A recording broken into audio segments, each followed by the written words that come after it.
हर महादेव। हर हर महादेव। जय हिंद। जय हिंद सर। रंजन भैया आप अभी ऑन कैमरा के सामने, ये कल यूट्यूब पे आएगा, फेसबुक पे आएगा और आपको पूरा दुनिया देखेगा। चलिए थैंक यू। और मैं ये कहना चाहता हूँ कि जब मैं आज आया तो मुझे पता चला कि मेरा मोनू भाई आ रहा है, तो मुझे दिल गदगद हो गया। अपन करेजा के अपन साथे वाला यार। और सबसे बड़ी बात है, जब आप नाम सुना कि मेरा भाई आ रहा है तो ऐसा लगा कि मेरा दिल आ गया। क्या बात है। क्योंकि हम लोग दोनों साथ में खाते थे, लड़ते भी थे, पढ़ते भी थे। अब ये 4 बजे भोर में उठ के हारमोनियम बजाता था और मैं 4 बजे उठकर मैं पढ़ाई करता था। तो ये इसका एक ही डायलॉग था, भैया हम थोड़ा डिस्टर्ब तो करी थी मगर हम तो जब वो गाने क्षेत्र में, बोले ठीक है तू गाने में जो, मगर हम तो जब वो पढ़ाई क्षेत्र में। क्या बात है, वो भैया के लिए ताली। और ये भी गाते थे बहुत बढ़िया, वो भी इसपे चौकी जिस क्या होता है, बेलना चौकी होता है ना। तो मैं ये कहना चाहता हूँ कि जिंदगी सबकी अलग अलग है, कब करवट बदल जाता है कोई नहीं जानता है। तो मैं मोनू अपना भाई से यही कहना चाहता हूँ, मेरा एक मन का एक गाना गा दे, नवजिया वैद्य क्या जाने मुझे दिल की बीमारी है। नवजिया वैद्य क्या जाने मुझे, मेरे तरफ से सगुन ले ले। सागुन बड़ी सौभाग्य की बात है। लंगोटिया यार के सागुन हमनी के कुछ न देता हूं। सिपाही जी पेमेंटवा में आप आशीर्वाद दीजिए भैया हमको। और स्टार बनकर, और हमेशा यूट्यूब पे तुझे देखता रहता हूँ। फेसबुक और इंस्टाग्राम तो चलाने के अलाउ नहीं है, बट तुझे यूट्यूब पर जरूर लाइक करता हूँ, सब्सक्राइब करता हूँ। और हर दोस्त से कहता हूँ कि देखिए मेरा ये भाई है, मेरा ये जिगरा है, लंगोटिया यार। लंगोटिया यार। अरे तोहरा रहते बोलन भैया कौन बात की चिंता बा। अरे तोहरा रहते बोलन भैया अरे कौन बात की चिंता बा। अरे तोहरा के अरे हमरा के कौन हाथ लगा दी जब ले बघवा जिंदाबाद। अरे ये कहीं को दिल बाटे सीना के भीतरिया, अरे ये कहीं को दिल बाटे सीना के भीतरिया, बुलाएगा क्या भाई। ले ले ओहो दिल दे देनी तोरे। भैया सच में वो दिन याद आता है ना, इतना वो दिन गरीबी मैंने देखा है। मैं बहुत बड़ा फैमिली से नहीं था और आज भी मैं अपने आप को बहुत बड़ा नहीं मानूंगा। ये मेरे जो भगवान जैसे मेरे भाई मेरे जीवन में आए, माता पिता तो जन्म देते, वो अपना फर्ज पूरा करते हैं, लेकिन आज मैं जो कुछ भी हूँ, मैं अपने बड़े भाई जो मेरे जीवन में मेरे लिए भगवान बन के आए और उन्होंने मुझे सपोर्ट किया और साथ में जबरदस्ती भैया पढ़ाई भी करवाए। सोनू भैया मैं जिंदगी में उनको अपना भगवान मानता हूँ, मैं सदैव मेरे लिए वो ईश्वर ही रहेंगे। और मैं वो गरीबी भैया देखा हूँ कि हम लोग आधा लीटर कड़ुआ तेल में पूरा 1 महीना खाना बनाते थे। अरे वाह। एक ठेपी एक बार में डालते थे, वो सब दिन मुझे याद है भैया। और आप भी उतना ही कष्ट किए हैं। मोनू इसी का जलवा है रे, इसी का आनंद है जो आज ले रहे हैं। आवाज में वो कहानी अपने टीम में हर किसी को बताता हूँ, शेयर करता हूँ कि किस दर्द से मैं गुजरा हूँ। हम लोग का बहुत गरीबी, इतना गरीबी देखे हैं कि जिसका कोई हद नहीं है, लेकिन पापा मम्मी भैया का इतना आशीर्वाद कि अच्छा खाना और अच्छा पहनना हमेशा जीवन में मिला है। और मैं यही दुआ करूंगा भगवान से कि ऐसा दिन किसी को ना दिखाएं, सबको खुश रखे और मेहनत जो करेगा वो सफल होगा। जिंदगी में एक नाव पे हमेशा रहिए, वो आपको जरूर एक न एक दिन कदम चूमने पे मजबूर करेगा। सही बात। Thank you. जय हिंद। ठीक है भैया। हरी में वाला बतिया भुला गलो भैया, हम आटवा साना लो तो रोटियां बनावा लो। नवजिया भाई चली खाला हो जाइए आप। कि नवजिया वैद्य क्या जाने, लेकिन कहना है उसके पहले मैं वो गाना गाऊंगा भैया का फरमाइश है।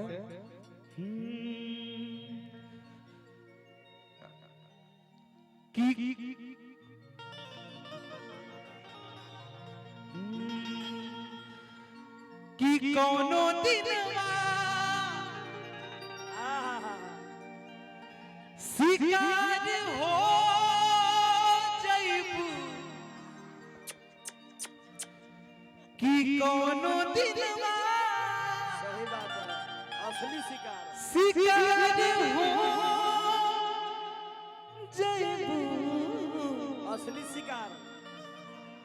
हमसे मिलबू हमारे हो जइबू कोनो दिनवा शिकार हो जइबू। लेकिन दू गो लाइन भाई में कहे के बाद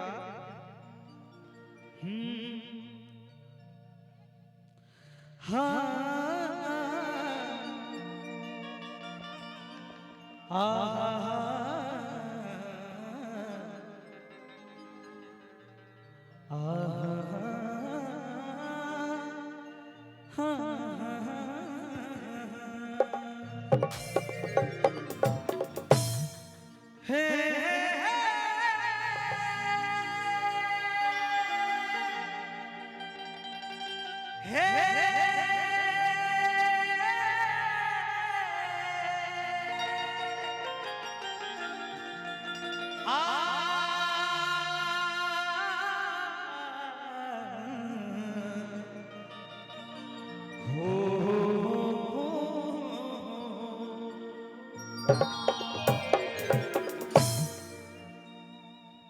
रहीना रूप जब हो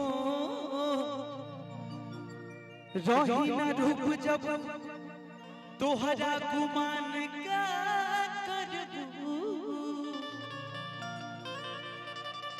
खत्म हो जाई कुल किस्सा तब बयान का करबू गठरिया लूट जाई जब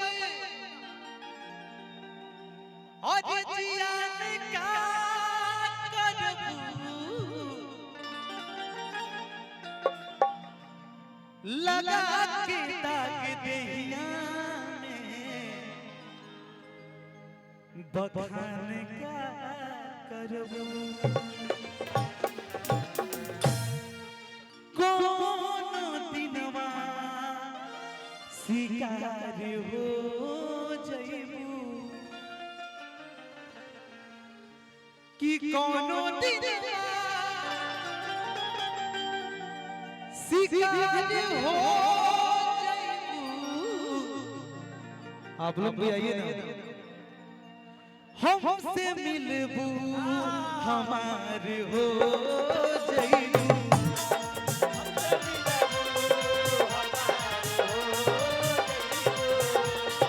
हमसे मिलबू हमारे हो जइबू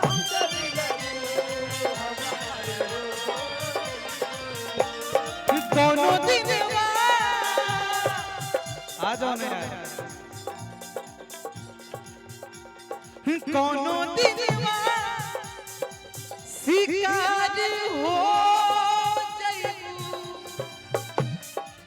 हजे कोनो दिनवा शिकार हो जइबू हमसे मिलबू हमारे हो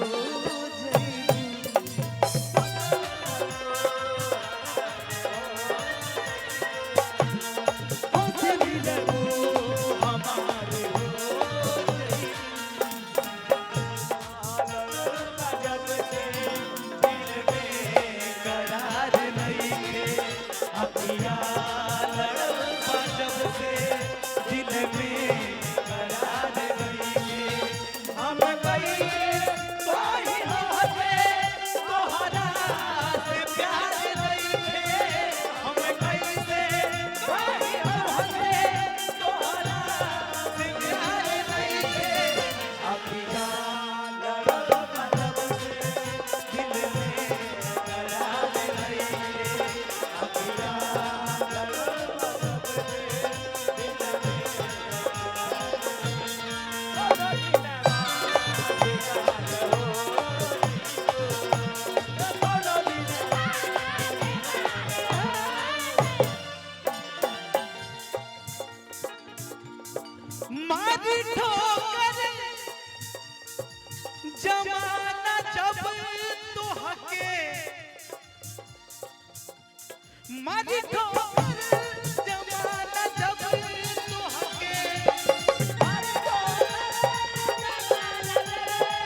बड़ा भाव से कैसे कहता मारी ठोकर जमाना जब तुहके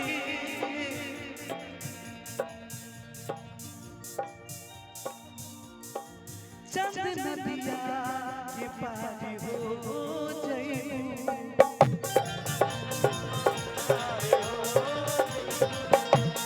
चंद नदिया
रूप के फूल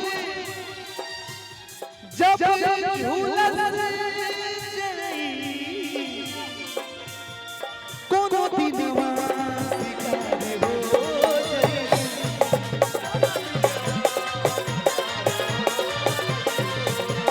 कोनो दिनवा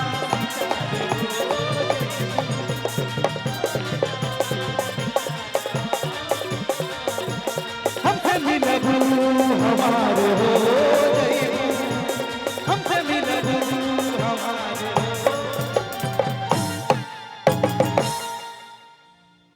हमसे मिलबू हमारे हो जाइबू